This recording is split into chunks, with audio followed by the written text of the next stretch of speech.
Imagina que te encierran en un cuarto de piedra, sin ventanas, con el agua del mar filtrándose por las paredes, y que ahí adentro, apretados como ganado, hay 200 hombres respirando el mismo aire podrido. No hay luz, no hay baño, no hay esperanza, solo el sonido del oleaje golpeando afuera, recordándote cada segundo que estás enterrado vivo, aunque tu corazón todavía siga latiendo. Así empezaba el día para cientos de mexicanos que tuvieron la desgracia de cruzar el puente del último suspiro, ese puente que te llevaba a un lugar del que muy pocos volvían siendo los mismos. Le decían Las Tinajas, y quien entraba ahí sabía que estaba pisando la antesala del infierno. Antes de que sigamos, si te gusta conocer la historia real de México, la que no te enseñaron en la escuela, dale like a este video, suscríbete al canal y quédate, porque lo que vas a escuchar en los próximos minutos te va a helar la sangre. Y quédate hasta el final, porque hay una frase, dicha por uno de los propios sobrevivientes de esa prisión, que resume mejor que cualquier libro de historia lo que significaba entrar ahí adentro y no saber si algún día ibas a volver a ver el sol como Dios manda. San Juan de Ulúa no nació como cárcel. Nació como fortaleza, como escudo del puerto de Veracruz frente a los barcos enemigos que llegaban del mar. Fue el primer punto de México que tocaron los españoles. Ahí desembarcó Juan de Grijalva en 1518, y un año después llegó Hernán Cortés para fundar la Villa Rica de la Veracruz. Durante siglos, esa isla de piedra fue la puerta de entrada de la Nueva España, el lugar donde se guardaban los tesoros que iban rumbo a España, protegidos por un muro con decenas de argollas de bronce donde amarraban los barcos para que no se destrozaran entre sí cuando llegaban las tormentas del norte. Pero con el paso del tiempo, esa misma fortaleza que debía proteger empezó a encerrar. Y ahí es donde comienza la historia que casi nadie cuenta completa. Desde la época colonial, San Juan de Ulúa ya se usaba para encerrar presos incómodos.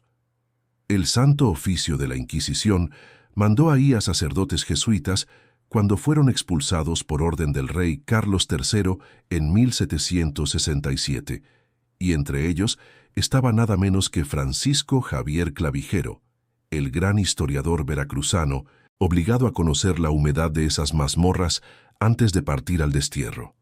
Ahí murió, enfermo de vómito negro, Fray Melchor de Talamantes, uno de los primeros hombres que soñó con la independencia de México, junto a otro fraile de ideas parecidas, Miguel Sugasti, que corrió la misma suerte fatal.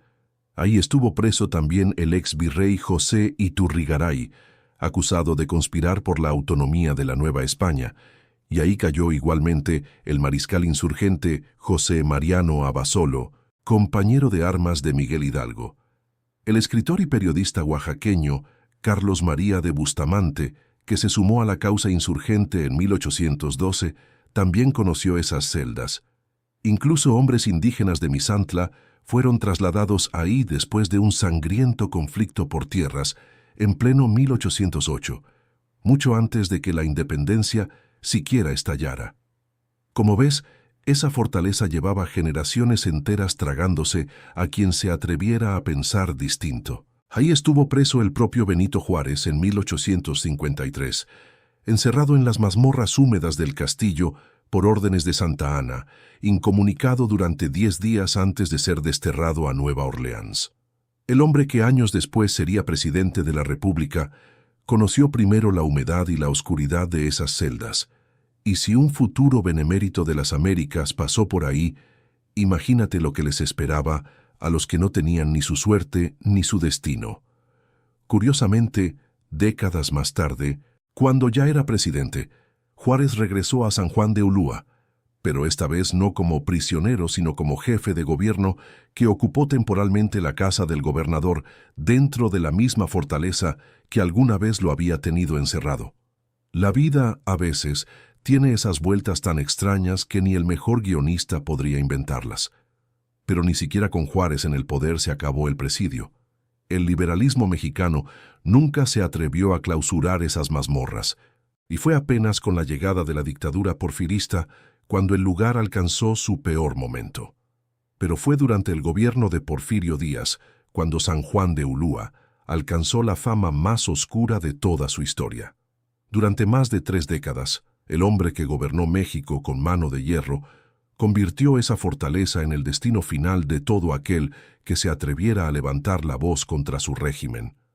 Periodistas, obreros, campesinos, abogados, líderes de huelgas, hombres que solo querían justicia, terminaban cruzando ese puente sin saber si algún día iban a regresar. Y aquí viene lo que pocos se atreven a contar con detalle: cómo era realmente la vida ahí adentro, día tras día, hora tras hora, para quien tenía la desgracia de quedar encerrado en esas celdas. Los calabozos de San Juan de Ulúa tenían nombres que hoy nos suenan casi a broma macabra: la gloria, el purgatorio, el limbo y, el peor de todos, el infierno. No era un nombre puesto al azar.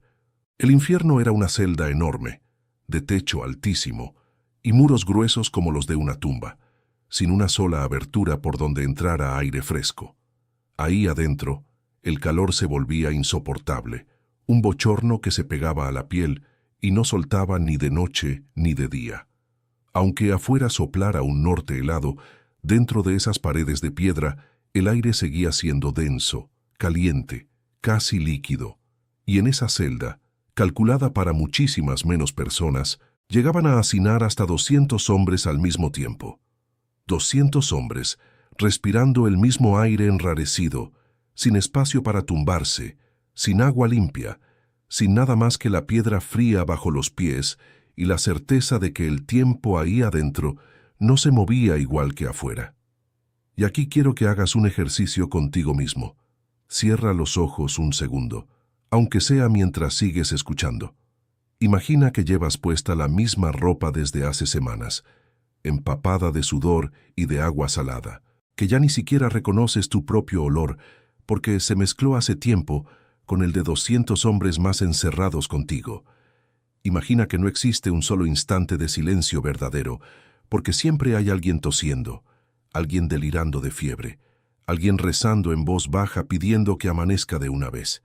Imagina que la única forma de saber si es de día o de noche es por un cambio casi imperceptible en la temperatura, porque la luz del sol jamás llega hasta el fondo de esas celdas. Eso, exactamente eso, era la rutina diaria para cientos de hombres en el México que la historia oficial pintaba como una nación próspera y ordenada. Uno de esos hombres se llamaba Enrique Novoa. Encabezó un movimiento revolucionario en 1906 en Minatitlán, Veracruz, y pagó por eso más de 3 años encerrado precisamente en el infierno de Ulúa. Años después, cuando logró contar su historia, describió aquel calabozo como algo que ya no podía llamarse celda, sino tumba. Habló de un piso tan húmedo que el agua se le metía entre los dedos de los pies al caminar, de un olor a chiquero de puercos que no se iba nunca, de ratas y otros animales que le pasaban por encima del cuerpo durante la noche sin ningún temor, como si supieran que ahí dentro de esas paredes los únicos que mandaban eran ellos. Y todo esto lo vivió un hombre que solamente había alzado la voz para pedir justicia para los trabajadores de su tierra. Y no creas que estas historias son exageraciones de la tradición oral. Están documentadas en libros como Las tinajas de Ulúa, escrito por un testigo directo de aquella época, donde se recopilaron varios testimonios de hombres que lograron sobrevivir y contar lo que habían vivido. En esas páginas se describe cómo en cada celda se llegaban a hacinar entre 20 y 30 personas en los espacios más reducidos y hasta 200 en los calabozos más grandes, todos compartiendo el mismo aire viciado, la misma falta casi total de oxígeno, la misma sensación de estar sepultados en vida mucho antes de que la muerte llegara de verdad. Y quiero que notes algo. Estos no son relatos de una guerra lejana ni de un país extranjero. Es la historia de nuestro propio Veracruz, de nuestro propio México, apenas hace poco más de 100 años, dentro de un periodo que muchos libros de texto todavía presentan como una época de estabilidad y progreso. Pero el calor y el hacinamiento eran apenas el principio del tormento. San Juan de Ulúa está construida sobre un islote, prácticamente al nivel del mar, y eso significaba que el agua se filtraba constantemente hacia el interior de las mazmorras. Cada día, la marea subía apenas unos centímetros, pero era suficiente para que los presos pasaran horas enteras con los pies metidos en agua salada. Y cuando llegaba la temporada de lluvias, la situación se volvía todavía más cruel. El nivel del agua dentro de las celdas podía subir hasta las rodillas de los hombres encerrados ahí, obligándolos a permanecer de pie, pegados a los muros, durante horas, sin poder sentarse, sin poder descansar, aguantando el peso de su propio cuerpo mientras el agua fría les subía por las piernas.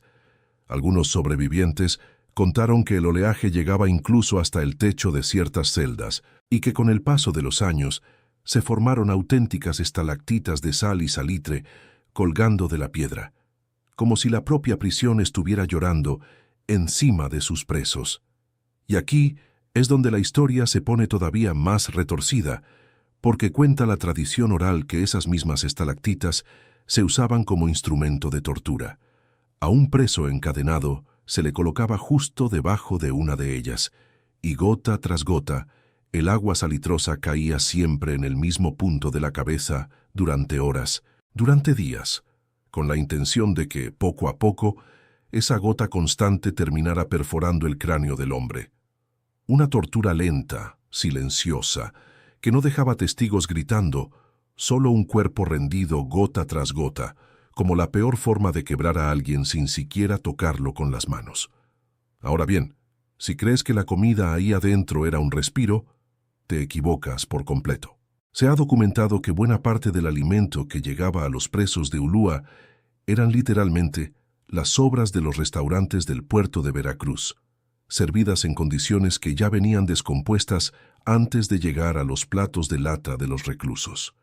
Mientras tanto, afuera de esos muros, la ciudad seguía su vida normal.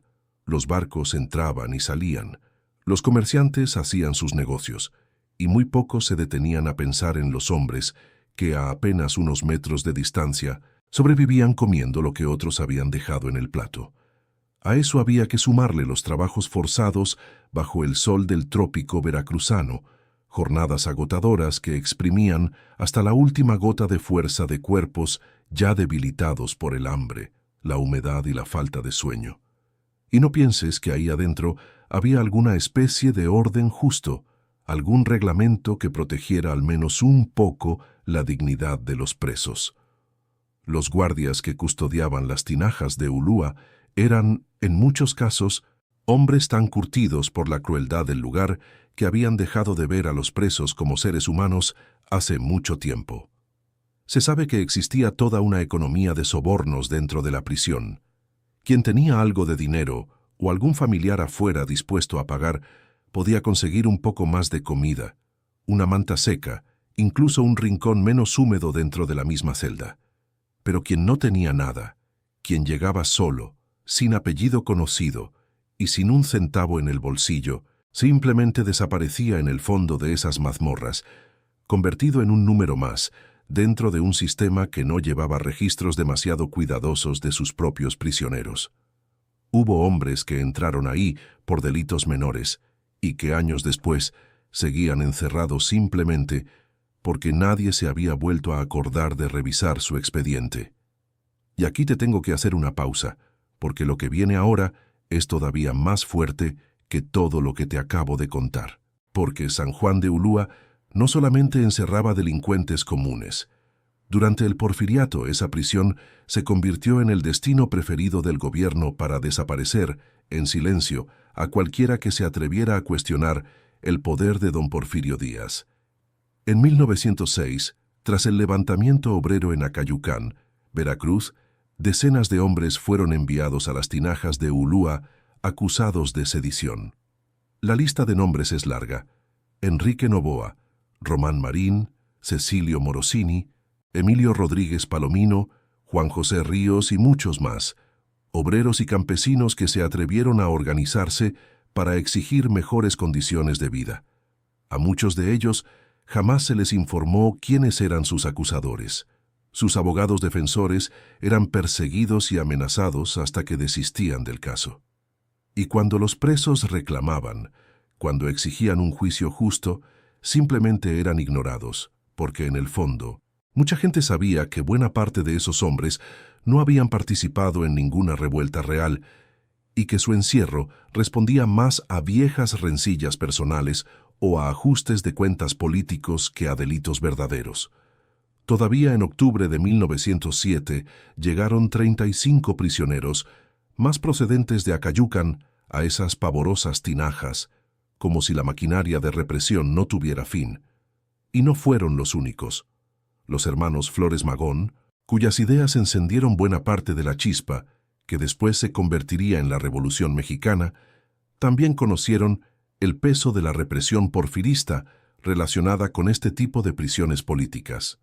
Los huelguistas de Cananea y de Río Blanco, obreros que solo pedían salarios justos y jornadas menos inhumanas, también terminaron pagando con cárcel su atrevimiento de organizarse. El poeta veracruzano Salvador Díaz Mirón conoció también esas celdas, y el destacado historiador Francisco Javier Clavijero había sido encerrado ahí décadas antes, en tiempos coloniales, dejando claro que esa fortaleza llevaba mucho tiempo sirviendo como tumba para las mentes incómodas de cada época.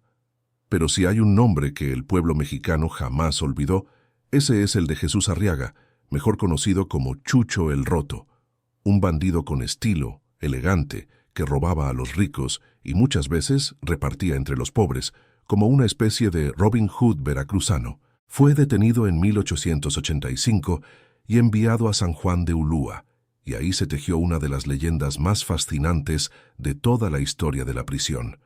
Se cuenta que, la noche antes de una posible ejecución, dibujó con un pedazo de carbón un barco completo en el muro de su celda, y que después, frente a la mirada atónita de su carcelero, pareció abordar ese dibujo, navegar y desaparecer para siempre. Más allá de la leyenda, lo cierto es que Chucho el Roto sí logró escapar en una ocasión de esa prisión nadando en aguas infestadas de tiburones, algo que en su época parecía prácticamente imposible y que alimentó todavía más el mito de un hombre capaz de burlar hasta a la fortaleza más temida del país. Se dice que su nombre venía precisamente de la forma en que se vestía para cometer sus robos. Se disfrazaba de roto, como le llamaban entonces a los hombres elegantes y adinerados, para poder acercarse sin levantar sospechas a las casas y comercios de la gente rica. Y aunque la fama popular lo convirtió casi en un héroe, un Robin Hood veracruzano que repartía entre los pobres lo que le quitaba a los ricos, la realidad es que el régimen porfirista no perdonaba ese tipo de desafíos al orden establecido, y por eso se empeñó en que Ulúa fuera su destino una y otra vez, como si con cada recaptura quisieran demostrarle al pueblo que ni siquiera la leyenda más querida podía escapar para siempre del poder del gobierno. Su historia se sigue contando hasta hoy en corridos, en libros y en programas de televisión, precisamente porque encarna algo que a la gente común siempre le ha gustado: la idea de que, aunque sea una sola vez, alguien pudo burlarse de un sistema diseñado para aplastar a los de abajo. Ahora, quédate conmigo, porque quiero que entiendas bien la geografía del terror dentro de Ulúa. Para llegar hasta las mazmorras, los prisioneros tenían que cruzar un puente muy particular, al que la gente empezó a llamar el Puente del Último Suspiro, también conocido como el Puente Sin Retorno. El nombre no era una exageración poética. Cruzar ese puente significaba para muchos decirle adiós a la vida que conocían, porque no había garantía de que fueran a regresar caminando por el mismo camino. Del otro lado los esperaban celdas de techo cóncavo, hechas con una mezcla antigua de agua, arena, conchas marinas y hasta huevo de ave como aglutinante, un material que absorbía la humedad del ambiente como una esponja y que convertía cada celda en un horno húmedo, donde la temperatura, según algunos registros, podía llegar hasta los 60 grados centígrados. Ahí dentro proliferaban las enfermedades, las infecciones en la piel, los problemas respiratorios, y quien entraba sano rara vez salía en las mismas condiciones. Y aquí quiero que pienses en algo. Todo esto ocurría mientras México, hacia afuera, se mostraba al mundo como un país moderno, con ferrocarriles nuevos, con inversión extranjera, con la llamada paz porfiriana, que tanto se presumía en los libros de la época. Pero detrás de esa fachada de progreso, a pocos metros del puerto más importante del país, cientos de hombres se pudrían lentamente en la oscuridad, sosteniendo con su sufrimiento silencioso el orden que el resto de la nación disfrutaba sin hacer demasiadas preguntas. Esa es quizás la parte más incómoda de esta historia, que el progreso que tanto se le atribuye al porfiriato tuvo, como uno de sus cimientos ocultos, el dolor de quienes se atrevieron a estorbar. No todos los presos de Ulúa eran revolucionarios o líderes obreros. También hubo generales caídos en desgracia, como Félix Díaz, sobrino del propio presidente, que terminó encerrado ahí después de levantarse en armas contra el gobierno maderista en 1912. Hubo periodistas que se atrevieron a criticar públicamente a quien en ese momento tenía el poder, como el director del periódico El Dictamen, encarcelado durante el gobierno de Victoriano Huerta, por atreverse a señalar los abusos del régimen. La prisión no distinguía entre clases sociales ni entre bandos políticos. Bastaba con incomodar al que mandaba en turno para terminar cruzando el puente sin retorno. El escritor Federico Gamboa visitó personalmente la prisión y quedó tan impactado por lo que vio, que después reflejó esa experiencia en una de sus novelas, describiendo la vida en reclusión con una crudeza que muchos lectores de la época no estaban acostumbrados a leer. Y es que la fama de Ulúa no se quedó encerrada dentro de sus propios muros. Se filtró en la literatura, en el periodismo, en la memoria colectiva del pueblo mexicano, convirtiéndose en sinónimo absoluto de sufrimiento y de injusticia. Y piensa también en las familias que se quedaban afuera, esperando. Esposas que viajaban desde pueblos lejanos hasta el puerto de Veracruz solo para pararse frente a esos muros gigantescos y no poder hacer absolutamente nada, porque ni siquiera les permitían visitas regulares. Madres que dejaban de recibir noticias de sus hijos durante meses, sin saber si seguían con vida o si ya se habían convertido en uno más de los que la fortaleza se tragaba para siempre. Hijos que crecían escuchando que su padre estaba preso en las tinajas, una frase que en Veracruz, durante aquellos años, se decía casi en voz baja, como quien menciona algo maldito, porque todos sabían, aunque nadie lo dijera abiertamente, que muy pocos volvían intactos de ese lugar. Ese silencio social, ese miedo colectivo a hablar demasiado fuerte sobre lo que pasaba dentro de Ulúa, era en sí mismo otra forma de control. Mientras el pueblo temiera nombrar el horror podía seguir existiendo sin que nadie se atreviera a exigir que parara. Quiero que te detengas un momento a imaginar la escena completa. Hombres hacinados hasta las rodillas en agua de mar, el calor pegándose a la piel como una segunda ropa. Ratas caminando sobre los cuerpos dormidos en plena noche. El sonido constante de gotas de agua salitrosa cayendo siempre en el mismo punto, gota tras gota, sobre la cabeza de algún desdichado encadenado.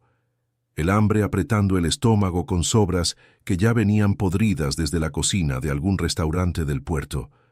Y encima de todo eso, la certeza de que, aunque fueras inocente, aunque tu único delito hubiera sido pedir un salario justo o escribir una columna incómoda en el periódico, nadie iba a escuchar tu reclamo, porque el sistema completo estaba diseñado para que tu voz se ahogara ahí dentro, entre esas paredes de piedra coralífera que ya habían visto morir a tantos otros antes que a ti.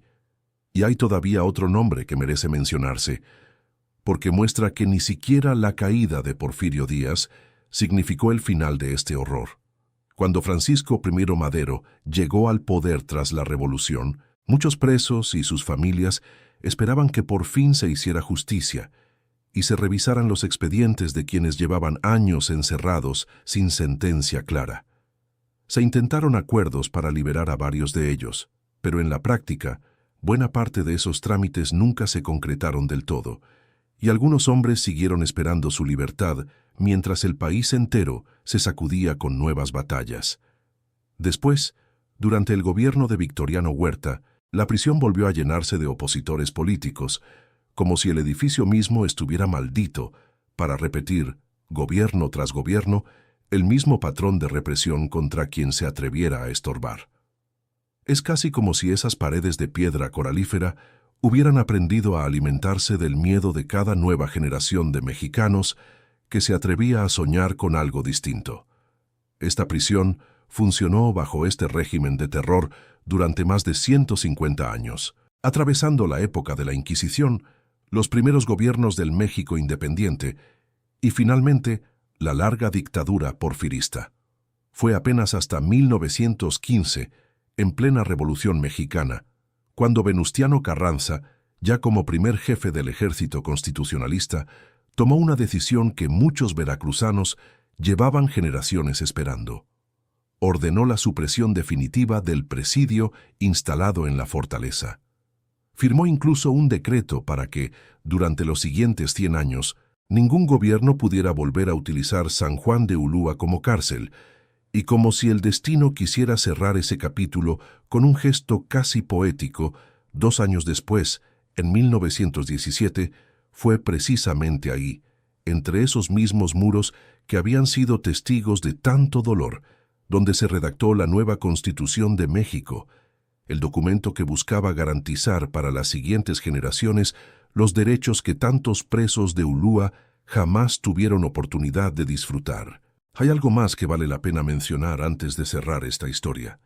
Cuando Venustiano Carranza tomó la fortaleza para instalar ahí, por un tiempo, la sede de su gobierno en 1915, muchos veracruzanos lo vieron como un gesto casi simbólico. El mismo lugar que había servido durante generaciones para aplastar la voz del pueblo, ahora se convertía, aunque fuera brevemente, en el centro desde donde se dirigía la reconstrucción de un país nuevo.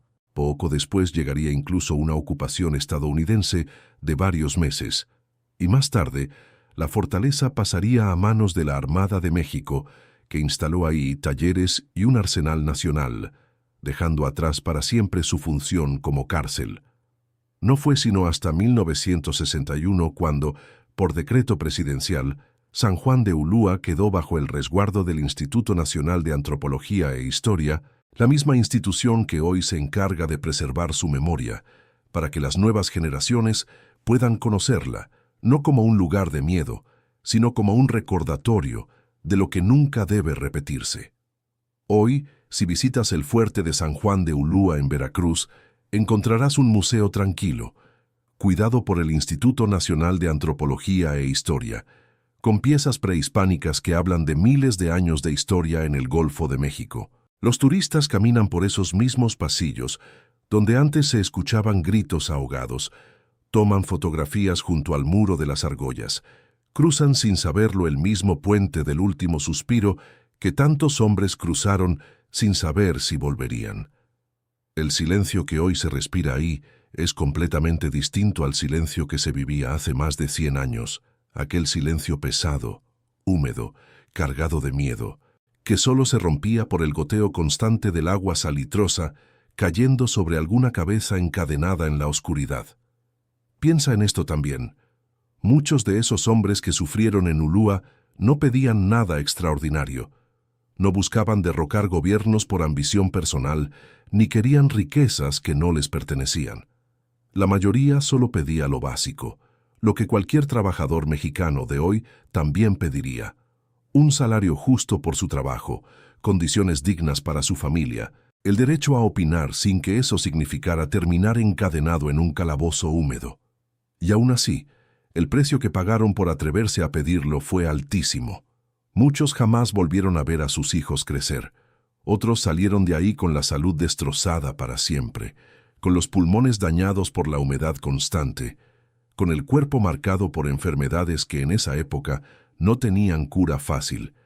Y otros más, simplemente, no salieron nunca, y sus nombres quedaron enterrados en algún archivo polvoriento que hoy muy pocos historiadores se toman la molestia de revisar. Y quizás esa es la enseñanza más grande que nos deja esta historia, que el progreso de una nación nunca debería construirse sobre el sufrimiento silenciado de quienes se atrevieron a pedir justicia. Que detrás de cada fortaleza imponente, de cada época que la historia oficial pinta como dorada, puede esconderse una verdad mucho más oscura, mucho más húmeda, mucho más parecida al infierno que a la gloria.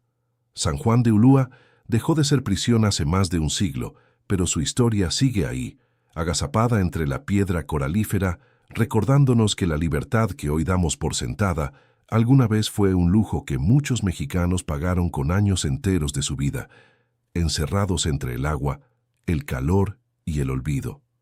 Como dejó escrito Enrique Novoa, uno de los sobrevivientes de aquel infierno de piedra, después de más de 3 años encerrado en esa celda, que ya no podía llamarse celda, sino tumba. No sé si esto es un infierno o una tumba, pero sé que es una tumba infernal. Esa frase, nacida entre la humedad y la oscuridad de Ulúa, sigue siendo hoy el testimonio más honesto de lo que fue vivir, y en muchos casos morir dentro de la prisión sin escape del porfiriato.